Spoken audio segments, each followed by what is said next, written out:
Tahukah kamu, amarah itu seperti api. Jika dibiarkan membara, akan membakar habis dirimu. Tapi tenang, ada cara untuk memadamkannya. Klik like dan subscribe sekarang juga untuk petualangan filosofis yang akan mengubah hidupmu. Sahabatku, mari kita memulai perjalanan menuju kedamaian batin dengan mempelajari filsafat stoisisme. Mungkin kamu bertanya, apa itu stoisisme? Stoisisme adalah filosofi kuno yang mengajarkan tentang pengendalian diri, penerimaan takdir, dan hidup selaras dengan alam. Intinya, stoisisme membantumu menjadi pribadi yang lebih tangguh dan tenang dalam menghadapi segala tantangan kehidupan. Bayangkan betapa nikmatnya hidup tanpa dikendalikan oleh amarah dan emosi negatif lainnya. Kita bisa belajar mengendalikan reaksi kita terhadap berbagai kejadian dan fokus pada apa yang bisa kita kendalikan, yaitu pikiran dan tindakan kita sendiri. Stoisisme bukan hanya sekedar teori, tapi juga praktek.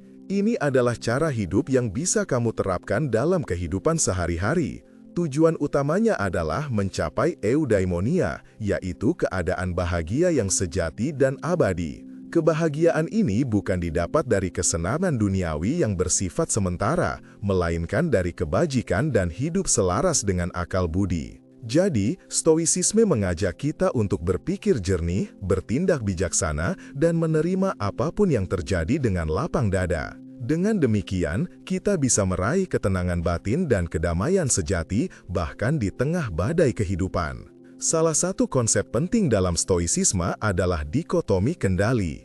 Ini berarti membedakan antara hal-hal yang bisa kita kendalikan dan hal-hal yang tidak bisa kita kendalikan. Kita bisa mengendalikan pikiran, tindakan, dan sikap kita. Namun, kita tidak bisa mengendalikan cuaca, opini orang lain, atau kejadian-kejadian di masa lalu. Fokuslah pada apa yang bisa kamu kendalikan dan lepaskanlah hal-hal yang di luar kendalimu. Ini adalah kunci untuk mengurangi stres dan kecemasan. Jangan buang energimu untuk mengkhawatirkan hal-hal yang tidak bisa kamu ubah, tapi gunakanlah energimu untuk menjadi versi terbaik dari dirimu sendiri. Lalu, bagaimana cara menerapkan stoisisme dalam mengendalikan amarah? Pertama-tama, sadari bahwa amarah adalah emosi yang normal dan manusiawi. Tidak ada yang salah dengan merasa marah, tapi yang penting adalah bagaimana kita meresponsnya.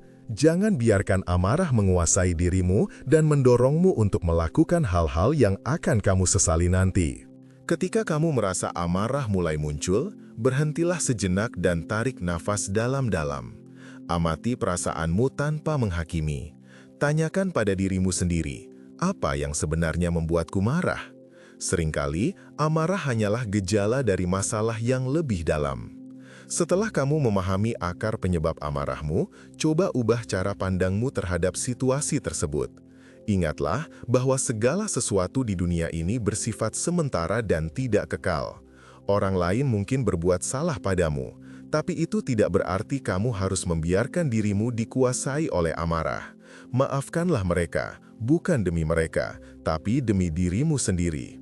Dengan memaafkan, kamu membebaskan dirimu dari beban emosional yang berat. Selain itu, cobalah untuk melihat sisi positif dari setiap situasi. Bahkan dalam situasi yang paling buruk sekalipun, selalu ada pelajaran yang bisa dipetik. Salah satu latihan stoisme yang sangat bermanfaat adalah negative visualization. Ini berarti membayangkan hal-hal buruk yang mungkin terjadi dalam hidupmu. Mungkin terdengar aneh, tapi justru latihan ini bisa membantumu menghargai apa yang kamu miliki saat ini. Bayangkan kehilangan orang yang kamu cintai, kehilangan pekerjaan, atau mengalami sakit parah.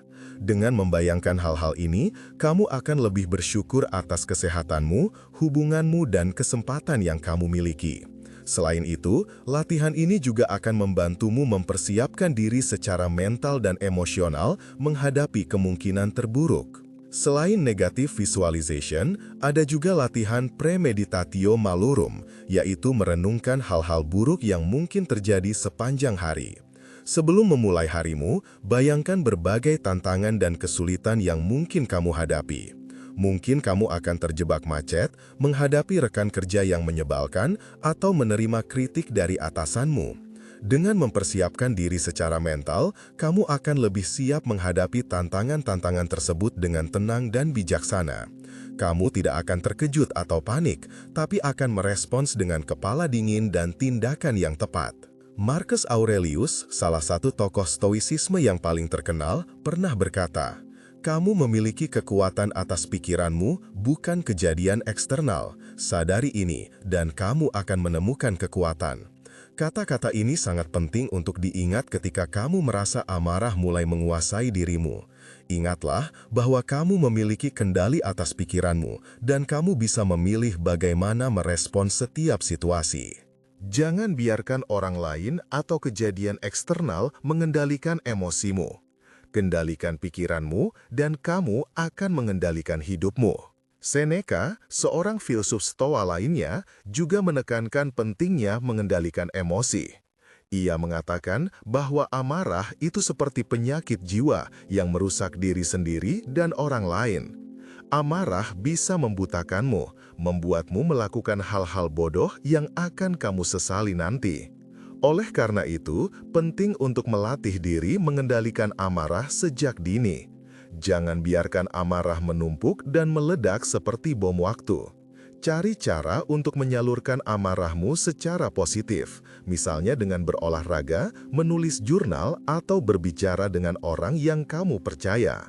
Epictetus, guru stoicisme yang bijaksana, mengajarkan bahwa kita tidak bisa mengendalikan apa yang terjadi pada kita, tapi kita bisa mengendalikan bagaimana kita meresponsnya.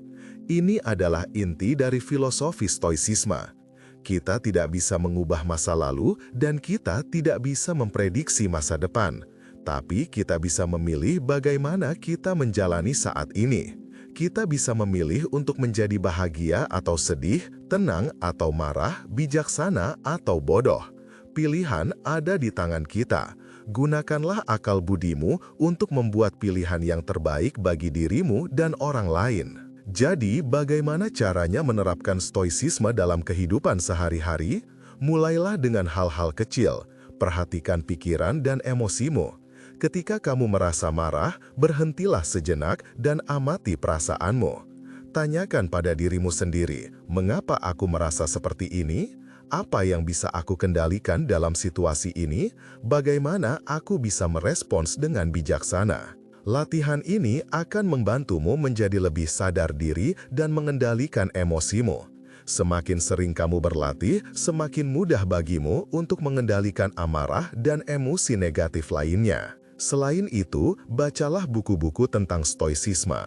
Ada banyak buku bagus yang bisa kamu temukan, seperti Meditations karya Marcus Aurelius, Letters from a Stoic karya Seneca, dan Enchiridion karya Epictetus.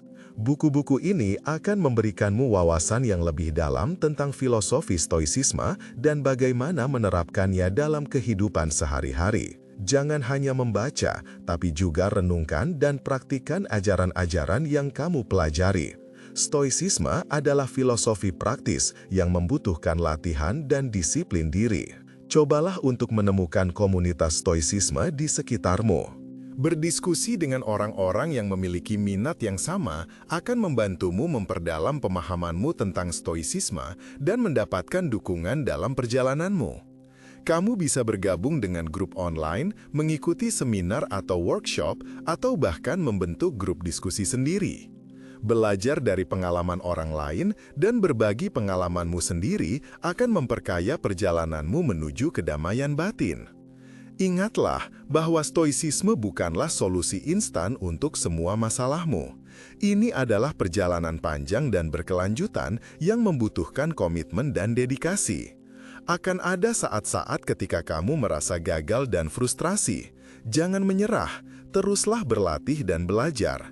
Ingatlah bahwa setiap langkah kecil yang kamu ambil akan membawamu lebih dekat menuju tujuanmu, yaitu mencapai kedamaian batin dan hidup selaras dengan akal budi. Stoicisme mengajarkan kita untuk menerima apa adanya, untuk tidak terpaku pada masa lalu, dan untuk tidak mengkhawatirkan masa depan. Fokuslah pada saat ini, pada apa yang bisa kamu lakukan saat ini untuk menjadi versi terbaik dari dirimu sendiri. Hargai setiap momen, setiap kesempatan, dan setiap hubungan yang kamu miliki. Jangan menunda kebahagiaanmu. Bahagia itu adalah pilihan, dan kamu bisa memilih untuk bahagia saat ini di tengah segala tantangan dan kesulitan yang kamu hadapi. Jadi, sahabatku, mari kita bersama-sama belajar dan mempraktikkan filosofi stoisisme. Mari kita kendalikan amarah kita, bebaskan diri dari emosi negatif, dan raih kedamaian batin yang sejati. Ingatlah bahwa kamu memiliki kekuatan untuk mengubah hidupmu. Kamu memiliki kendali atas pikiranmu, tindakanmu, dan sikapmu. Gunakanlah kekuatan itu untuk menjadi pribadi yang lebih tangguh, tenang, dan bijaksana. Dengan stoisisme, kita bisa menghadapi segala tantangan hidup dengan kepala dingin dan hati yang lapang. Kita bisa belajar menerima apa adanya, menghargai apa yang kita miliki, dan fokus pada apa yang bisa kita kendalikan. Kita bisa menjadi pribadi yang lebih bahagia, lebih damai, dan lebih bermakna. Stoisisme bukan hanya sekedar filosofi, tapi juga cara hidup yang bisa mengubah hidupmu selamanya. Mari kita jadikan stoisisme sebagai kompas dalam mengarungi lautan kehidupan yang penuh badai.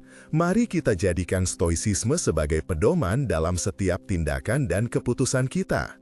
Mari kita jadikan stoisisme sebagai bagian dari diri kita sehingga kita bisa menjadi pribadi yang lebih baik, lebih kuat, dan lebih bijaksana. Ingatlah sahabatku, kamu tidak sendirian. Kita semua sedang dalam perjalanan menuju kedamaian batin. Bersama-sama, kita bisa mencapai tujuan itu. Nah, itu dia sedikit penjelasan tentang bagaimana stoisisme bisa membantumu mengendalikan amarah dan mentransformasi hidupmu. Semoga bermanfaat. Jangan lupa untuk like video ini jika kamu merasa terbantu. Komen di bawah jika kamu punya pertanyaan atau pengalaman menarik tentang stoisisme. Subscribe channel ini untuk konten-konten filosofis lainnya, dan share video ini ke teman-temanmu yang membutuhkan. Sampai jumpa di video berikutnya. Tetap stoik.